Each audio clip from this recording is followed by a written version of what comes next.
The Marvels, la critique d'un Pakistanais geek. Et si tu vas voir, c'est important, pourquoi, je vais te le dire après. C'est tout de suite. Alors pourquoi c'est important que je sois d'origine pakistanaise pour parler de ce film? Donc là, The Marvels, c'est le dernier film à ce jour, Marvel, qui raconte donc l'histoire de Miss Marvel, Captain Marvel et la troisième, qui n'a pas de nom de super-héroïne. Mais donc c'est trois personnages féminins qui vont donc s'unir dans une nouvelle aventure. Miss Marvel, c'est Kamala Khan le jour, et donc Miss Marvel la nuit, voilà. Elle a une double identité, c'est une super-héroïne, c'est une ado, donc c'est la fameuse touche humoristique un peu... c'est elle qui apporte la fraîcheur de la nouvelle génération dans l'univers Marvel. Et du coup, on a ici, dans ce contexte inclusif, Disney donc a rajouté Kamala Khan d'origine pakistanaise pour rajouter toujours plus de diversité dans ses super-héros et pour toucher le plus de personnes. Donc je vais te faire cette critique en deux parties. D'abord, je vais la faire sans spoil et je te ferai un spoiler alerte quand ce sera le moment. Alors d'abord, moi j'ai vu ce film hier et j'ai trouvé que c'était une bonne idée. Pourquoi? Parce que j'ai deux filles et je me suis dit voilà, c'est une bonne occasion pour moi de partager ce moment avec les filles. Et j'ai pensé qu'elles seraient intéressées, voilà, c'est l'histoire aussi d'une super-héroïne pakistanaise, alors je me suis dit voilà, ça va les toucher un peu. Et j'étais curieux donc, sachant que moi j'ai vu la série Miss Marvel qui est sortie il y a quelques temps. On reprend l'héroïne de Miss Marvel, la série, pour la mettre dans ce film-là, et on l'a réunie avec Captain Marvel. Premier point, j'ai pu partager ce moment avec mes filles de 6 et 9 ans.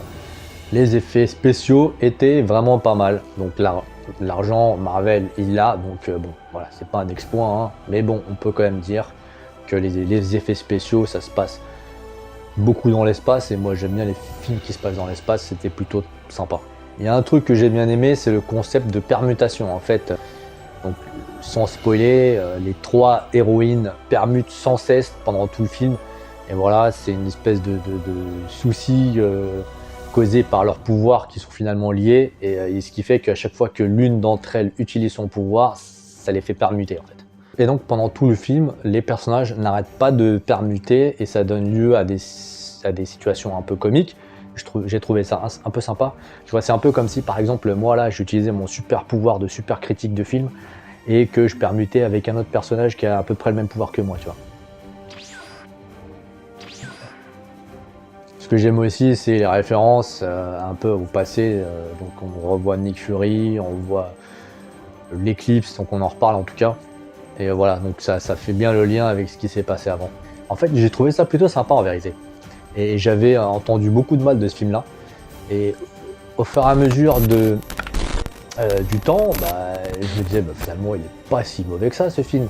Jusqu'à que j'arrive à cette scène, franchement, et je sais pas quoi dire tellement c'était de la merde quoi. Enfin, c'est Marvel, Captain Marvel et la troisième sans nom arrivent sur une planète, et c'est une planète où en fait les gens communiquent en chantant. Donc il y a une histoire qui dit que finalement en fait Carol Danvers, Captain Marvel était déjà en fait passée par cette planète, et pour des raisons diplomatiques elle avait elle s'était mariée avec le prince de la planète. Et donc du coup on a vraiment une scène où on a une espèce une chanson à la Disney quoi. Et Captain Marvel même elle telle la Reine des Neiges en fait, elle se transforme, elle devient vraiment une princesse Disney. Et elle commence à chanter et tout, et vraiment ça devient du Disney à 100%. Et là je me suis dit mais là en fait voilà pourquoi beaucoup, dont moi, on ne voulait pas de Disney derrière les comics en fait. Ça a tué pour moi l'esprit des comics, mais d'une façon, moi j'ai rien contre Disney et j'adore les anciens Disney, que ce soit même les Cendrillon, les Blanche-Neige, les Blanche-Neige, etc. Pocahontas, et voilà, et mes filles adorent. Mais foutre du Disney, foutre Princesse Marvel en plein milieu du film en train de chanter, et enfin, pour moi c'était la mort de Captain Marvel. Après il y a eu aussi la fameuse scène qui pour moi j'ai trouvé ça tellement merdique quoi.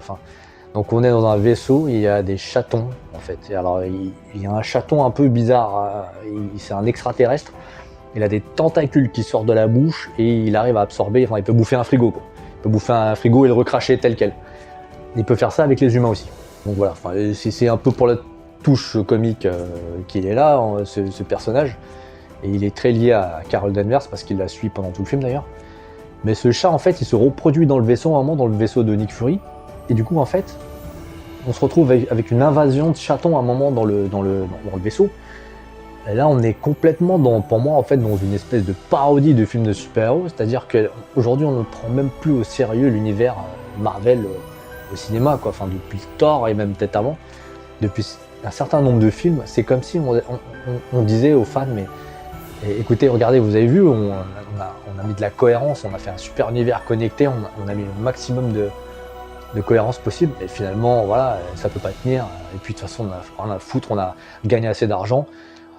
Allez, on se moque de nous-mêmes, et des films de super-héros, on fait ce qu'on veut, et puis on a rien à foutre en fait. Et donc, dans la scène, on voit ces chatons en fait, donc qui du coup bouffent tout dans le vaisseau, quoi, les humains, etc. Et puis il y en a une qui a une super idée, alors je sais plus qui c'est, qui dit ah mais on n'a qu'à s'en servir en fait pour évacuer le vaisseau parce qu'on a besoin, il est en train de cracher, enfin je sais pas quoi.